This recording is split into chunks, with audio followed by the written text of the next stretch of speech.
నేను కొంచెం కాంప్రమైజ్ అవ్వక తప్పదు.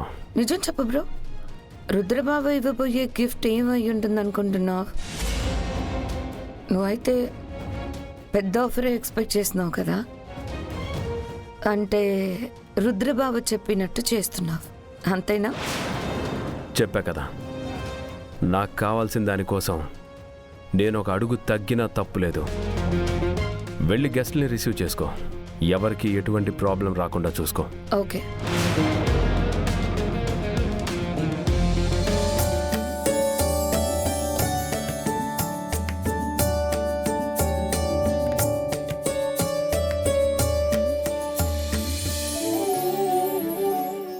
సిస్టర్, నిన్నెంత బ్యూటిఫుల్గా చూస్తే బావగారు నీతో మళ్ళీ లవ్లో పడిపోతారు. ఊరుకో ఇందుమతి. అరే, పెద్దమ్మ సిగ్గుపడితే ఇంకా అందంగా ఉంది. అవునత్తయ్య గారు, మీరిప్పుడే ఇంత అందంగా ఉన్నారంటే అప్పుడు మావయ్య గారిని ఫస్ట్ లుక్ లోనే పడేస్తుంటారు. పెద్దమ్మ, మీ పెళ్లి చూపులు ఎలా జరిగాయి? మొదటిసారి పెద్దనాన్న మిమ్మల్ని ఎప్పుడు చూసారు చెప్పండి? మీ లవ్ స్టోరీ ఏంటి పెద్దమ్మా? కొట్టనుంటేనా?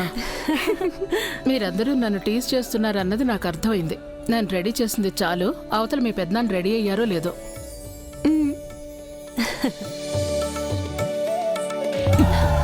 కాస్త చూసుకుని రావచ్చు కదా సార్. నువ్వు మాత్రం గాల్లో ఎగురుకుంటూ రాకపోతే కాస్త నేలను చూసుకుంటూ రావచ్చు కదా. సర్లేండి. పెద్ద రెడీ అయిపోయారా? ఎప్పుడో. మేమేమైనా మీలా అనుకున్నావా? మేమంతా సూపర్ ఫాస్ట్. హలో సార్, మేమెంత లేటుగా రెడీ అయితే అంత అందంగా ఉంటాం. కానీ మమ్మల్ని డామినేట్ చేయలేరు కదా. మేము మీ పక్కన నిలబడితేనే మీకు అంతం. అవునా? ఇలాగే ఇద్దరం వెళ్ళి అద్దంలో చూసుకుందామా? దా దా చూసుకుందాం. దా చూసుకుందామా? దా దా చూసుకుందాం. దా.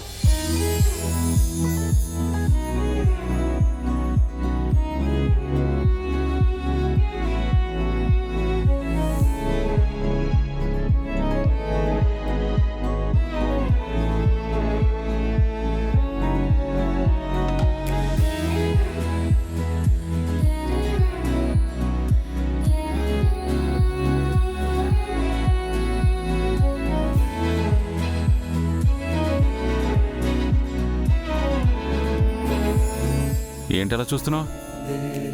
మన షష్ఠపూర్తికి మనం ఎలా ఉంటామా అని ఊహించుకుంటున్నాను. మన పిల్లలు, వాళ్ళ కొడుకులు, వాళ్ళ కోడళ్ళు, మనవరాళ్ళు. హే, స్టాప్ స్టాప్ స్టాప్. నిన్ను ఇలాగే వదిలేస్తే నెక్స్ట్ జన్మ కూడా ఊహించుకుంటావు. ఏ జన్మకైనా మీరే నా భర్త కావాలి. అలా రావాలి అంటే తమరు ముందు బాక్సింగ్ ఛాంపియన్ కావాలి. తిరిగి తిరిగి బాక్సింగ్ దగ్గరికి వస్తారేంటి సార్? అంతే మరి. అందుకే పిచ్చి పిచ్చి ఆలోచనలు, ఊహలు మానేసి ఏర్పాట్లు చూడు.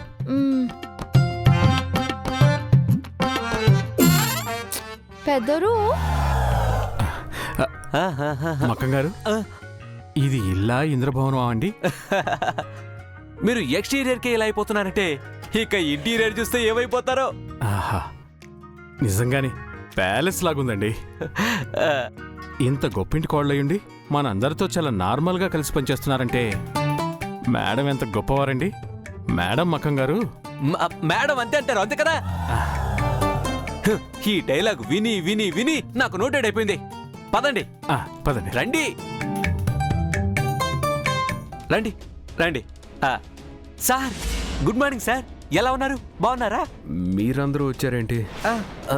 ప్రేమిలా మేడం గారు ఇన్వైట్ చేశారు సార్. ఏదో ఫార్మాలిటీకి పిలిస్తే సూపర్ మార్కెట్ క్లోజ్ చేసి మరీ వచ్చేస్తారా? మేడం మా హెడ్ అండి, ఆమె ఇన్వైట్ చేశారు, మేము వచ్చాం. మీకేమైనా ప్రాబ్లమా సార్? నువ్వు కార్తిక్ కదా? Yes sir. నీ గురించి చాలా విన్నాను. Oh really? Thank you sir. నేను ఎక్కడ పనిచేసినా మంచి పేరు తెచ్చుకుంటాను.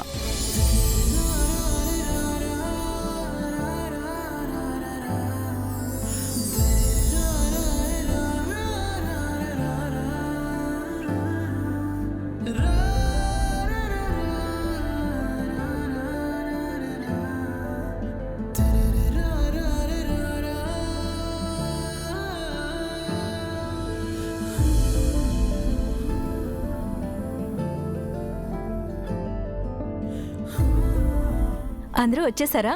మీకోసమే వెయిట్ చేస్తున్నాను. రండి రండి. ప్రమీల, నీకు వీళ్ళ మీద అభిమానం ఉంటే స్వీట్ బాక్సులు ఇవ్వు, లేదంటే బోనస్ ఏమైనా ఇవ్వాలి. అంతేకాని ఇలా ఇంటికి ఇన్వైట్ చేయడమేనా? వన్ డే బిజినెస్ జరగకపోతే ఎంత లాసో తెలుసా? అన్ని విషయాల్లో లాభ నష్టాలు చూడకూడదన్నయ్య. వీళ్ళంతా మన అభివృద్ధి కోసం కష్టపడేవాళ్లే. మన స్టాఫ్ అంటే మన కుటుంబంలోని మనుషులని మావయ్య గారు అంటుంటారు. మరి మన కుటుంబ ఆనందంలో మన వాళ్ళు లేకపోతే ఎలా? అందుకే పిలిచాను. మీరండి. పదండి.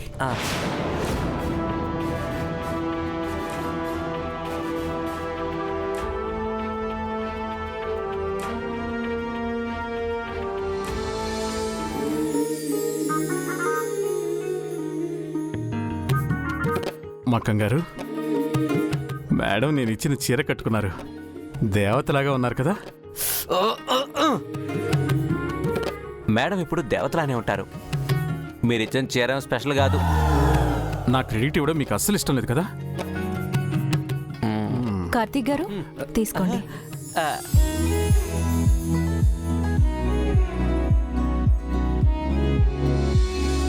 గాజులు దారిలో వస్తుంటే బాగున్నాయి అనిపించుకున్నాను. మీకు కూడా నచ్చాయి కదా. మీరే తీసుకోండి.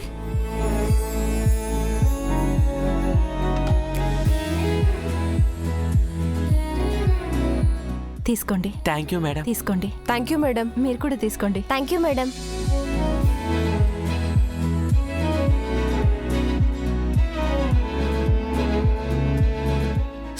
మక్కం గారు, ప్రశాంతంగా కూల్ డ్రింక్ కూడా తాగనివ్వా? మేడం నేను ఇచ్చిన గాజులు వేసుకున్నారండి. చీరకు మ్యాచ్ అవుతుందని వేసుకుని ఉంటారు. దీనికి ఎంత ఎగ్జైట్ అయిపోరా?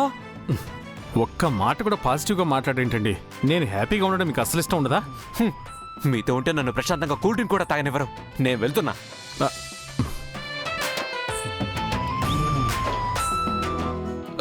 మేడం, చెప్పండి కార్తీక్ గారు. మీరు ఈ చీరలో చాలా బాగున్నారండి.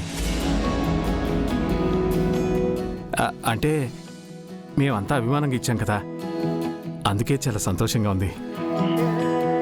థ్యాంక్ యూ మేడం, నేను ఇచ్చిన గాజులు వేసుకున్నందుకు.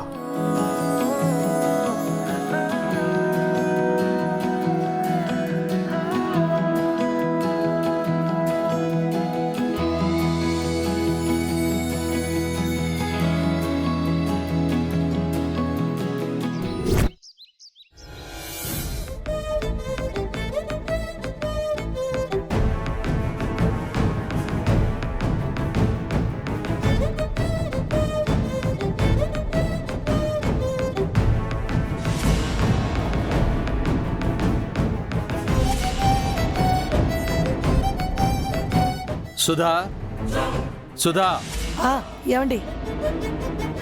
నేను అకాడమీకి వెళ్ళొస్తాను. అలాగే.